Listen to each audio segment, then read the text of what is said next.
Fala aí, pessoal, tudo bem com vocês? Me chamo Tarek Abraim, eu sou professor de História e o objetivo desse vídeo é fazer uma breve análise sobre como foi a prova discursiva da UERJ, depois de todos esses anos em que não houve o modelo discursivo sendo utilizado aqui para o acesso pelo vestibular estadual. Vou fazer aqui primeiro alguns comentários gerais, depois eu vou abordar cada questão da prova para a gente poder ver o que era importante que o candidato dominasse em termos de conteúdo e de estratégia de resolução de prova.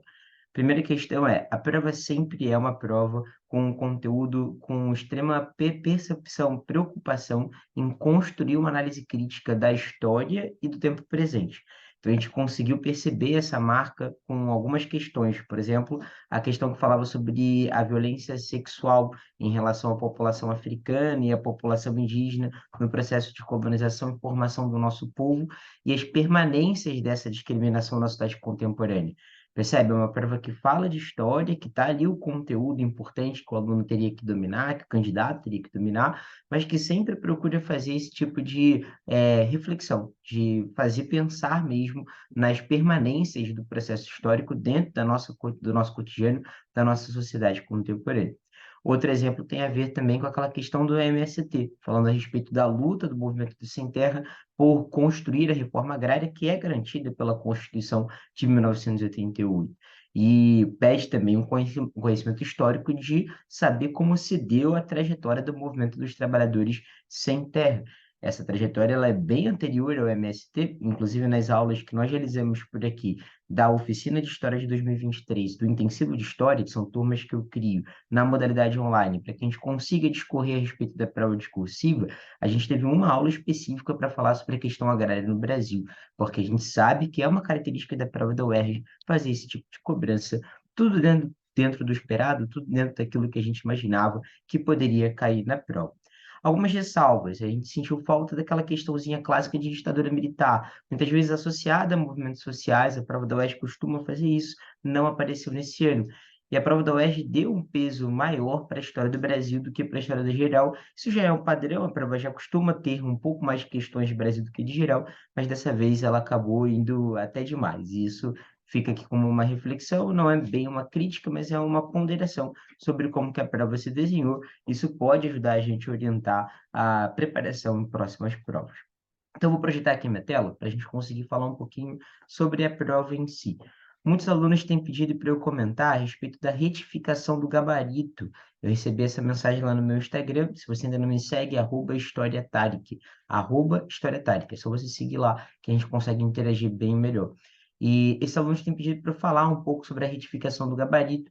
Eu não tenho como fazer isso porque eu não consegui o arquivo original, o arquivo inicial que foi divulgado pela prova. No entanto, o que é importante que todo mundo saiba é que retificação de gabarito dentro de prova discursiva é bem comum, porque dentro da leitura da banca vai se ampliando o gabarito de acordo com o debate, de acordo com a discussão entre os corretores, uma vez que, por vezes, aparecem ali novas respostas que dão conta do que se pediu que não tinha sido previsto aqui. E aí se coloca para que haja uma maior amplitude naquela percepção da banca, de como corrigir aquela questão. Então, fiquem tranquilos, não se estressem com isso, se preocupem em perceber se vocês estão atendendo ao padrão de resposta que a prova colocou para cada questão, de acordo com aquilo que vocês fizeram. Então, está aqui, ó, a prova que vocês fizeram no domingo, dia 3 de dezembro. Vamos falar aqui a respeito da questão 1. Questão 1, uma questão clássica de cartografia, de grandes navegações, expansão ultramarina. No nosso turma de intensivo de história, foi a primeira aula que a gente deu. Deu 3 semanas de aula e uma boa parte da primeira aula foi focada em falar sobre expansão marítima. E na turma de oficina nem se fala, né? A gente teve 12 semanas de aula e logo no primeiro encontro também falamos bastante sobre expansão marítima, grandes navegações. Aqui era bem importante que o candidato conseguisse perceber o roteiro, o circuito, a rota, na verdade, de navegação que o navegador português Fernão de Magalhães havia lançado mão. Se vocês notarem, ele está conseguindo partir aqui de Portugal e fazer a navegação indo para o Ocidente para chegar até o Oriente, cruzando o mundo e evidenciando a proposta de que a Terra ela é esférica. Portanto, na projeção de Mercator do século XVIII isso fica claro, mas até o século XVI a partir das viagens de Fernão de Magalhães, isso era uma tese que era defendida através dos estudos científicos, mas o Fernão de Magalhães consegue comprovar porque ele mesmo experiencia a navegação rumo ao Ocidente para alcançar o Oriente. Então, era bem importante fazer uma boa leitura da imagem para conseguir interpretar a questão. Não precisava que o candidato lembrasse que Fernão de Magalhães fez esse movimento, porque a própria imagem disse isso. Por isso que quando você for fazer o concurso, é muito importante ter calma na interpretação dos documentos históricos. E aí depois pede um comando clássico, objetivos políticos ou econômicos das grandes navegações. O padrão de resposta vai elencar vários, então é uma questão de conteúdo básico. Vamos lá. Questão 2 fala sobre a fundação da cidade do Rio de Janeiro, associa ali uma memória histórica religiosa, a figura de São Sebastião, os milagres que ele teria cometido, e no texto também menciona a importância da atuação dos indígenas, inclusive falando aqui ó, de algumas, quando menciona Araribóia, com a de Martim Afonso, Araribóia, que é um índio cristão muito esforçado, os nossos levam tiros.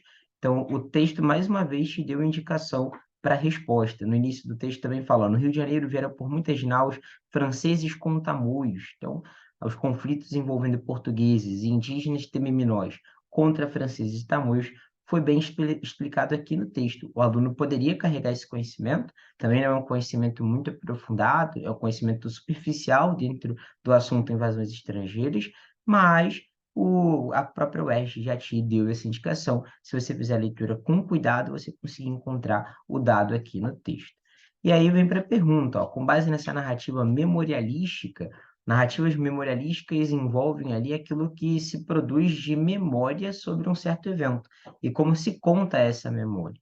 Basicamente, o depoimento aqui é uma narrativa memorialística, porque ele é atribuído a um jesuíta que viveu aquela época, Francisco Soares. Então, pede para que a gente estabeleça a relação entre motivações religiosas e os interesses da conquista portuguesa. Aqui a gente fala, né, na abertura desse vídeo, de que houve pouca atuação da prova no sentido da história geral, mas aqui é uma questão que implicitamente está cobrando que você conheça o contexto de história geral de reforma protestante contra a reforma católica. E aí era necessário que você percebesse que havia por trás do projeto colonialista português a busca pela expansão da fé católica, que inclusive é parte da resposta à questão 1, né? Então você vai ver que a prova da UERJ ela também faz isso, uma questão muitas vezes complementa a outra em termos de conteúdo. Enquanto os franceses eles já tinham ali uma outra leitura religiosa, os franceses que vieram aqui para o Brasil eram calvinistas, então havia ali uma tensão religiosa em torno dos conflitos entre franceses e portugueses. E depois pede para você falar sobre uma das formas de atuação dos indígenas. Os indígenas atuaram militarmente. Então, aqui a gente percebe tamoios que correspondem a nativo-americanos, povos originários brasileiros, lutando ao lado de franceses, e o Araribóia, que é um índio chamado aqui de índio cristão, lutando ao lado dos portugueses. Então, uma questão que não era simples, porque muitas vezes os alunos não lembram especificamente do caso de invasão francesa ao Rio de Janeiro, mas se você tivesse o tempo ali para analisar, é claro, é muito difícil, né, modular o emocional, controlar a ansiedade de prova, por isso que é bem importante a gente chegar bem treinado para a prova, para conseguir lidar com questões discursivas. Questão 3, aquela questão que eu mencionei na abertura desse vídeo, então eu não vou tomar muito tempo aqui, mas é uma questão belíssima que mostra um dado assustador. É um dado assustador porque ele revela a realidade de uma forma muito escancarada. A gente sabe isso estudando o processo histórico de como foi feita a violência sexual em torno do corpo das mulheres negras, de mulheres indígenas, mas essa pesquisa vai provar isso analisando a composição do DNA da sociedade brasileira, indicando que as linhagens, a herança genética materna é majoritariamente africana e indígena. A gente percebe que 1247 tiveram majoritariamente indígena, enquanto a paterna é 75% europeia. Então, isso implica uma relação entre homens europeus e mulheres africanas e indígenas. Sabendo da lógica escravista e objetificadora que a colonização portuguesa assumiu em torno do seu projeto, naturalmente essas relações não foram voluntárias, não foram consentidas. Está falando aqui de estupro mesmo, está falando sobre entender os corpos das mulheres negras e das mulheres indígenas como objeto a ser desfrutado, a ser usado ao bel prazer dos homens brancos. E aí entra a questão aqui, ó, apresente duas formas de dominação ocorridas na colonização que ajudam a explicar essa herança. Era necessário falar aqui sobre escravização de pessoas e era necessário falar aqui sobre violência sexual, coisas que justificam e nos ajudam a entender o porquê que acontece essa realidade tão cruel. E aí pede uma prática social que demonstre como uma dessas formas de dominação ainda repercute.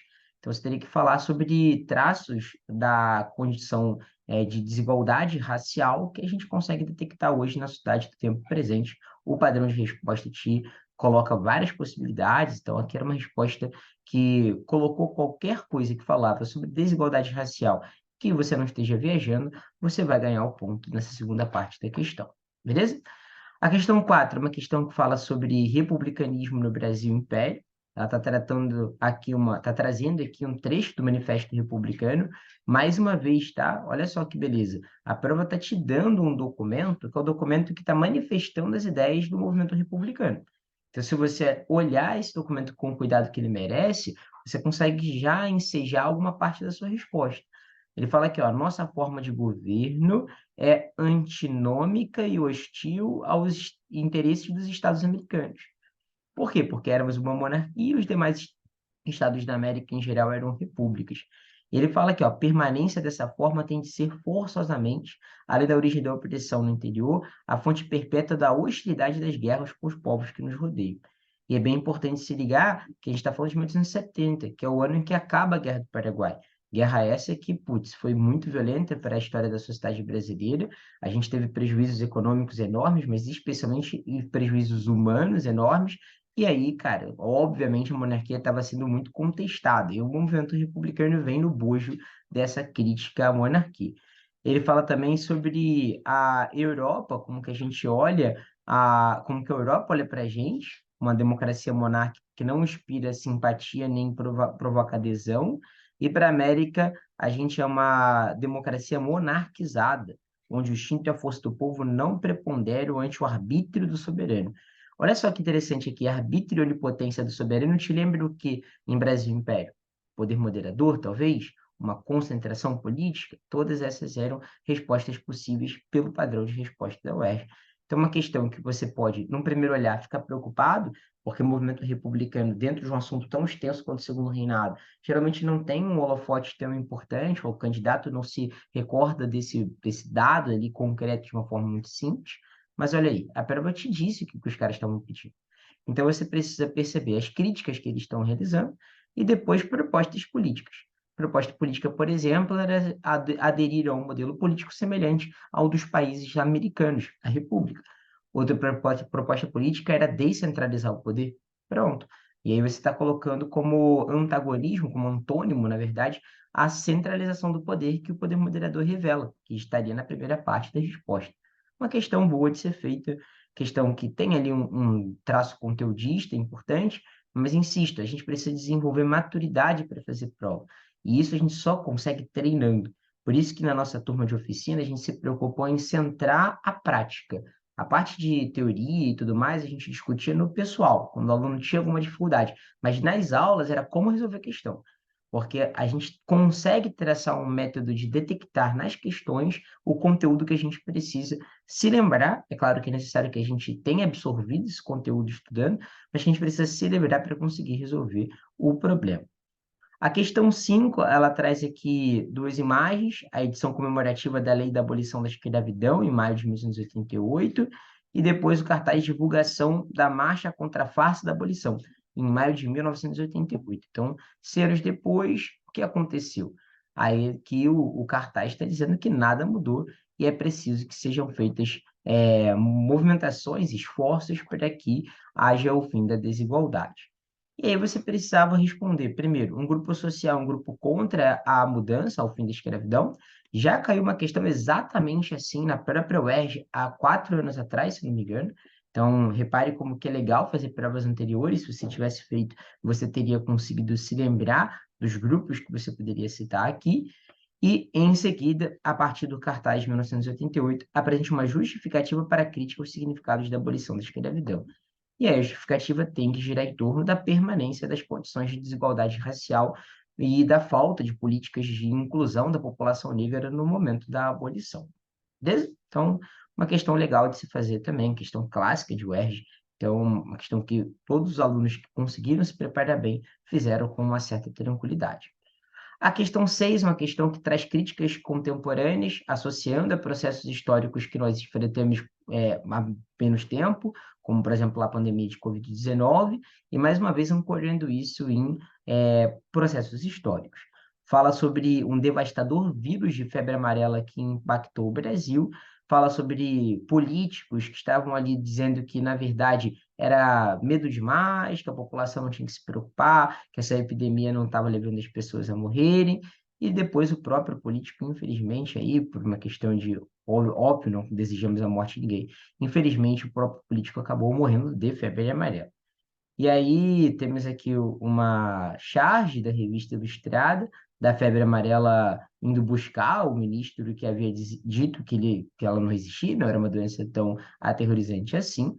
E aí a pergunta pedia para você falar da motivação dos dirigentes políticos em minimizar os danos causados pela epidemia, e depois falar sobre uma das ações do governo federal de 19 e 22 que fossem comparáveis a esse pronunciamento. Então, era para falar sobre o governo anterior ao que está hoje em vigor, o governo Bolsonaro, e como ele conduziu a pandemia de uma forma a dar pouca importância à condição de emergência sanitária.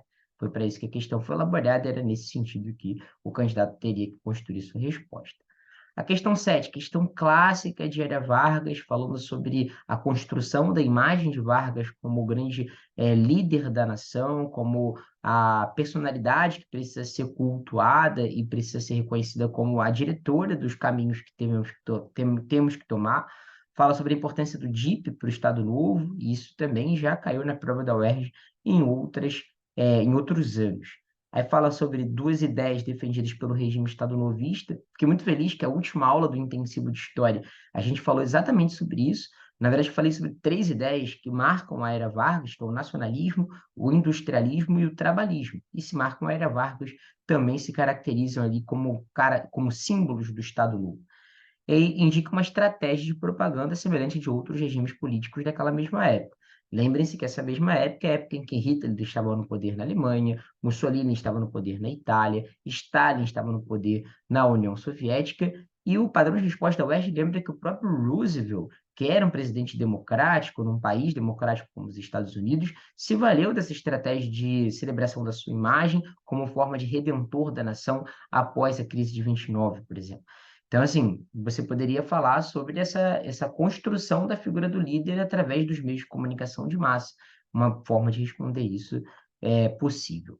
A questão 8, questão super crítica aí para muitos candidatos, o que me surpreendeu em alguma medida, mas eu entendo, depois de refletir um pouco o porquê, porque Jânio Quadros não havia caído na prova nos últimos 5 anos de análise do concurso, que eu realizei pelo menos, talvez tenha caído em anos anteriores, mas recorte de 2016 em diante não havia tido alguma questão falando sobre Jânio Quadros, e aí, na hora de você elencar a sua prioridade de revisão, acaba ficando um pouquinho de lado. Você deixa para estudar só se você conseguir. Temos muitas coisas para analisar. Mas a pergunta em si era uma pergunta bem básica sobre Jânio Quadros. A ideia do governo Jânio Quadros em aulas de história é a gente refletir sobre as dificuldades que esse presidente teve de conseguir sincronizar a política externa com a política interna. Enquanto a política interna foi excessivamente conservador, atacando ali alguns hábitos culturais e populares que eram muito queridos pela sociedade, como, por exemplo, o jogo do bicho, como, por exemplo, o namoro em praça pública, como, por exemplo, o uso de biquíni nos desfiles de Misses na televisão, que eram coisas que eram culturais, que as pessoas esperavam que acontecesse, e ele dizia que afrontavam a moral e os bons costumes, que eram perigos para a família tradicional brasileira.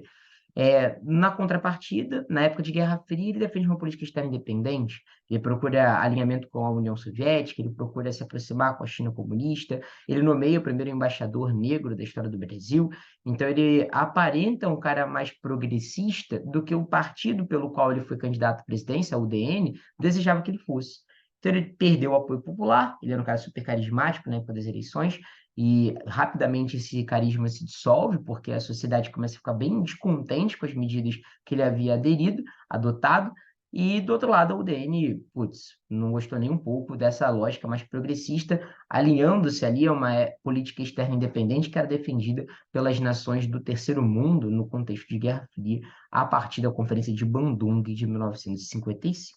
Então, não era uma questão que deveria espantar, mas espantou por causa disso, imagino eu, porque os alunos acabaram não concentrando esse momento de estudo sobre República Liberal Populista, sobre JK, sobre Jânio Quadros, eles acabam ficando um pouquinho de lado, e aí provavelmente tiveram um pouco mais de dificuldade por isso.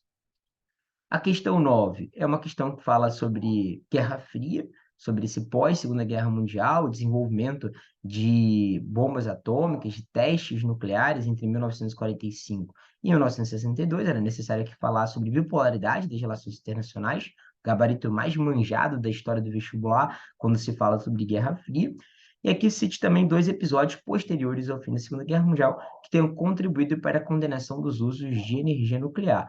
E aí é legal que a gente conheça um pouquinho mais sobre algumas tragédias nucleares que aconteceram. E aí, dentro dessa proposta, você precisava citar a usina de Fukushima. Ali no padrão de resposta te dava alguns caminhos. Que, ó, no padrão de resposta, na questão 9 você poderia falar sobre Chernobyl, Fukushima, e aí, é claro que eu não vou conseguir pronunciar Zaporizhzhia, mas falando no contexto da guerra da Ucrânia, os ataques russos à usina nuclear e todo o perigo que isso revelou na época. Então, é uma questão que dialoga uma parte de conhecimento histórico, Guerra Fria, com conhecimento de tempo presente. E a última questão que eu comentei no início dessa transmissão, dessa gravação, falando sobre os 40 anos da fundação do MST. Repare que pediu a principal política pública, então só podia ser uma. O padrão de resposta vai indicar que a principal política é a reforma agrária. E se o aluno não lembrasse reforma agrária, ele poderia explicar a reforma agrária, que é a redução da concentração fundiária com distribuição de terras.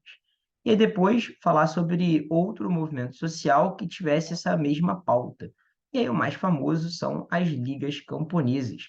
Falamos sobre isso na aula de questão agrária no Brasil, fiquei muito satisfeito por ter conseguido contribuir para os meus alunos que fizeram parte das nossas turmas. Bom, pessoal, essa aqui foi a minha análise do vestibular estadual de 2024. Espero que vocês tenham gostado. Torço muito pelo excelente resultado de todos. E caso você queira saber mais a respeito de UERJ, a respeito de Enem, dentro dessa área das ciências humanas, convido você a me seguir tanto aqui no canal do YouTube quanto lá no meu Instagram, o Story_Tarek. Beleza? Estamos juntos, espero que fiquem bem e até um próximo vídeo. Valeu, pessoal. Tchau, tchau.